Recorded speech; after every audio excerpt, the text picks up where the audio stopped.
யாரும் இல்லை. தன்னை போல என்னை எண்ணும் நீயும் நானும் ஓர் தாய் பிள்ளை. தம்பி உந்தன் உள்ளந்தானே அண்ணன் என்றும் வாழும் எல்லை. ஒன்றாய் காணும் வானம் என்றும் ரெண்டாய் மாற நியாயம் இல்லை.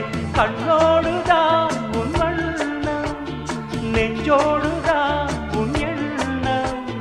முன்னேறு நீ மென்மேலும், என் ஆசைகள் கைகூடும்.